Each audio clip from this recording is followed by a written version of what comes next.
আসসালামু আলাইকুম রহমতুল্লাহ বারাকাতুহু শেখ মোহাম্মদ। ওয়ালাইকুম আসসালাম রহমতুল্লাহ বরকাত। বলেন আমি কথা থেকে। বর্ধমান থেকে বলছি।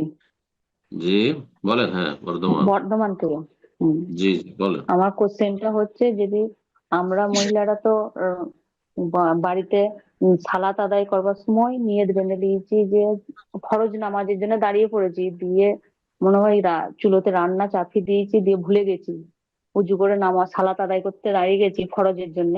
দিয়ে যদি দু হুম। রাকাত পড়বার সময় মনে হচ্ছে যে আমার তো তরকারিটা পুড়ে যাচ্ছে, তখন আমি হুম। দুরাকাত সুন্নতে নিয়ত বেঁধে সালাম ফিরে উঠে পড়ে আগে তরকারিটা বন্ধ করতে চলে আসছি, ওটাও করা যাবে? জি জি, এমনকি নামাজ ছেড়ে এরকম এমার্জেন্সি হলে সালাদ পরে এমনি ছেড়ে দেওয়া যাবে। 2 রাকাত পড়ে আপনি তাড়াতাড়ি করে 4 রাকাতে নিয়ত করেছিলেন, 2 রাকাত পড়ে আপনি আত্মায়াত পড়ে সালাম ফিরে দেন।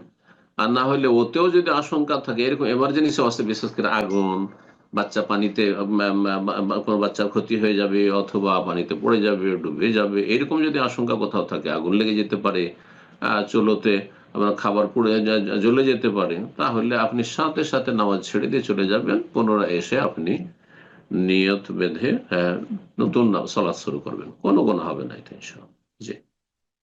আসসালামু আলাইকুম রহমতুল্লাহ বারাকাতুহু। ওয়ালাইকুম আসসালাম রহমতুল্লাহ বরকাত। বলেন কোথা থেকে। বলতে চাই, আমি উত্তর চব্বিশ পরগনা থেকে বলছিলাম। জি, বলেন প্রশ্ন। প্রথমে একটু আপনার কাছে দোয়া চাই যে আমার পরিবার নিয়ে আমি ভীষণভাবে বিপদগ্রস্ত, তো একটু দোয়া করবেন আল্লাহ যেন বিপদটা আল্লাহ সরিয়ে রাব্বুল দেয়। আলামিন বিপদ মুক্ত করুন, আল্লাহ বালা মুসিবত দূর করুন, আল্লাহ রাব্বুল স্বস্তি দান করুন, আল্লাহ হেফাজত করুন। জি। আর আল্লাহ, তো ছোটবেলা থেকে আমাদের তো ইমান নামান মানে আনার সেইভাবে তো আমরা ইসলাম সম্পর্কে কিছুই জানতাম না। এই 5-6 বছর ধরে কেউ বিপদগ্রস্ত। আর আপনার মাধ্যমে আল্লাহ আমার প্রথমেই সেই ইমানের এটা জানার তৌফিক দান করেছে। আল্লাহর কাছে অনেক আলহামদুলিল্লাহ। শুকরিয়া দেয়। কঠিন আল্লাহ অন্ধকারে ছিলাম, সেখান থেকে মুক্তি দান করেছে। আলহামদুলিল্লাহ, আল্লাহ বিপদগ্রস্ত, শুকরিয়া আদায় করেন বেশি বেশি। জি। তো আমাদের জন্য একটু ভালো করে দোয়া করবেন যেন আল্লাহ দিনের উপরে যেন অটল আল্লাহ রাখে, মানে দিনের উপর অটল রাখুন, জান্নাতের পথে আল্লাহ রাখুন। সমস্ত অনিষ্ট বালা মুসিবত থেকে দিন দুনিয়ার আখেরাতের সব রকমের বালা মুসিবত থেকে আল্লাহ হেফাজত রাখেন। দিন ইসলামের উপর আল্লাহ আপনার জন্য প্রতিষ্ঠা। অনেক অনেক অনেক অনেক দোয়া করি যে আল্লাহ আপনার মাধ্যমে দিনের সমস্ত আল্লাহ সবকিছু এগুলো জানার আল্লাহ তৌফিক দান করেছেন, আল্লাহর আমল করারও তৌফিক দান করেছেন। আল্লাহ এটা বড় দয়া, বড় করুন। আল্লাহ কবুল করুন। আল্লাহ কবুল করুন, বারাকাল্লাহ। তো বলছি কি সাহেব, আমার ননদের ছেলেকে আমি ছোটবেলায় দুধ পান করেছি, মানে একদম নবজাতক।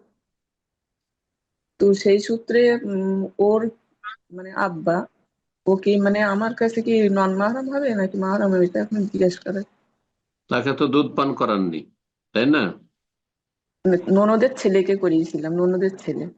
ননদের ছেলে, কিন্তু আপনি 2 বছরের বয়সের মধ্যে কি আপনি তাকে দুধ পান করিয়েছেন, এমন হয়েছে? হ্যাঁ, একদম নবজাতক, মানে তো মানে সদ্যজাত ও হওয়ার পর ওর মায়ের দুধ ছিল না বুকে, তো আমার তখন বাচ্চা মেয়ে কোলে ছিল। হ্যাঁ। তো ওকে তখন ওর ছেলেকে আমি দুধ খাইয়েছিলাম। আমার দুধ কতবার খেয়েছিল মানে একদিন খাওয়াইছেন? কি দুদিন হবে এরকম।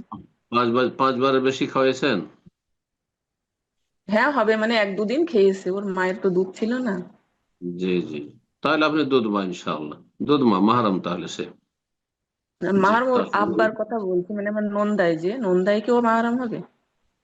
না না, উনি মাহারাম না, এই ছেলে মাহারাম। জি, ছেলে আপনার মাহারাম। জি, ওর ওর বাবা মাহারাম নয়। জি।